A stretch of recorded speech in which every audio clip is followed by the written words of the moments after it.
My next guest speaker is quite a dynamic woman and, of course, a renowned woman. She's a physician, researcher, expert in lymphoma and other blood cancers. She's the director of stem cell research at the UCSD, at the Cancer Center.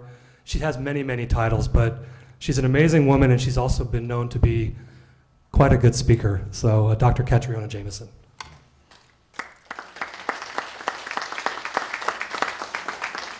Thank you very much, Jamie, for inviting me to be here, and also Amanda for putting this all together and being relentless in terms of getting us all here. I think it's very important to have everyone get together to really help Jamie to help patients to advocate for their own care. I think we're all going to be patients at some point. None of us can escape that. So we all have to advocate for ourselves and each other. And so we heard from Wan-Hu Wang, who's absolutely the best colleague I've ever worked with in hematopathology, and I've worked in different places. But this is the place not just for teamwork, but for talent and tenacity. And we need to translate that into getting more discoveries into the clinic. So here, as the Deputy Director of the Sanford Stem Cell Clinical Center, we want to see, can we learn something from stem cell biology to understand what makes cancers like lymphoma tick, whether it be Hodgkin lymphoma or non-Hodgkin lymphoma? Are there key principles or key aspects of lymphoma as it takes off into a more aggressive state, as you mentioned, Jamie? That's what we all worry about. How can we stop that? How can we predict, prevent it, and stop it, even though it looks like that's a train that's left the station and is going at full speed? And that's what a number of us here are really trying to work together to do. The most important thing, as Dr. Wang alluded to, is getting the right diagnosis. So I've been going back and forth very late at night with somebody who wants to come here and be seen for lymphoma, and for whatever reason he wants to see me because he wants to have a very specific look. And I said, well, if you see me, you're going to see Dr. Wang. Wang Yu is going to look at your pathology to make sure that that's the correct diagnosis. Not just the architecture of the lymph node, but the flow cytometry. The immunophenotype is very, very specific for different types. And I could see there was a discordance that Wang Yu would have picked up right away. And so I want him to come here so he gets the whole value of our entire team. There's no one person. It's about all of us helping and thinking that we can fix this, not just locally, but internationally, and particularly in China, where we have a lot in common. You know, I went there with Fei Jiang, who is a dauntless researcher in my lab, never gives up on anything. Born in China, came here, worked on a very hard project, first author Nature article on DNA translation synthesis. I said, you think that's hard work on RNA? And what she discovered is some cancers basically hijack stem cell properties and use them for the wrong purpose, and we can somehow switch those off. It happens in lymphoma, it happens in leukemia. They're absolutely stereotypical pathways that these cancers use to make them aggressive, and we think we're starting to get essential insights into how to turn them down. So the idea is cancer is reformable.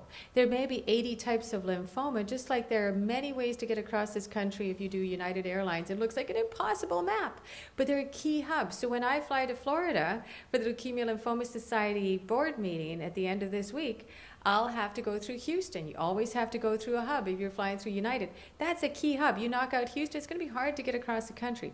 We're finding these key hubs with lymphoma and other forms of cancer as they become aggressive. We don't really face a lot of problems usually when somebody's diagnosed with lymphoma, unless they have Burkitt's lymphoma, which is a very aggressive kind of lymphoma. We have to make the diagnosis within 24 hours, and I'll see them when I'm down at Hillcrest, and we need to initiate treatment basically within 24 hours. That's pretty rare too, right? It's not that common. Yeah. So what we're dealing with more are sort of intermediate grade lymphomas like diffuse large B-cell lymphoma, more common now that with the association with certain viral etiologies, HIV, for example, in some people, not as commonly in most people that have diffuse large B-cell lymphoma, but a big issue for us here in San Diego. So we have this prescient leadership at our cancer center with Scott Lippman saying we all have to work together, we have to peddle the cause, we have to raise funding, raise awareness, and be our own advocates for ourselves and people we end up looking after. So I think it's a real privilege to be involved, Jamie. Thank you very much. I think that in terms of practical solutions, other than Scott reminding us that we have to help each other, other, help our patients, and Jamie keeping us on track for that in the case of lymphoma, is to learn that we're an international community and there are very specific things that we can offer. So there's something about San Diego that's very similar to what I saw in China when Faye and I went there to a Cold Spring Harbor meeting a couple of years ago. It's optimism, but it's not unbridled optimism. It's practical optimism.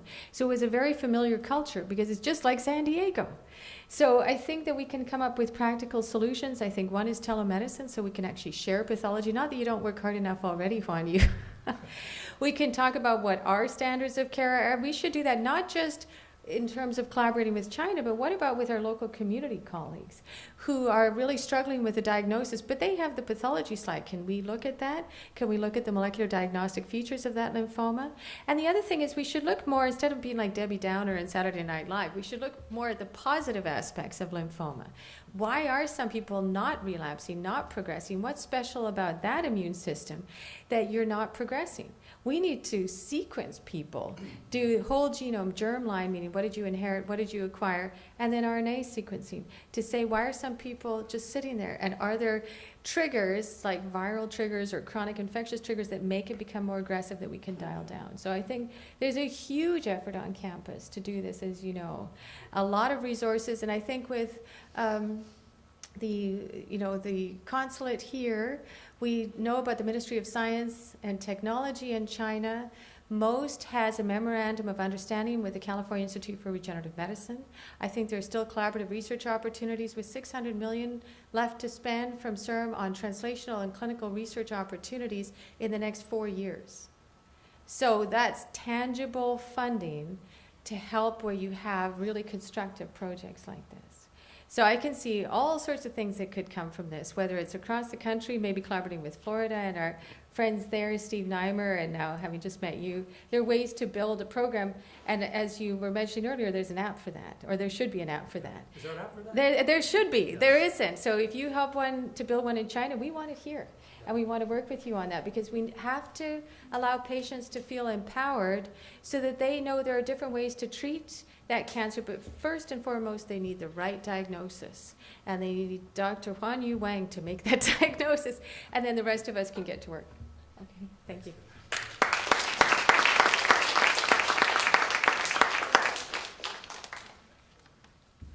It's becoming the Dr. Wang show tonight, which is completely appropriate.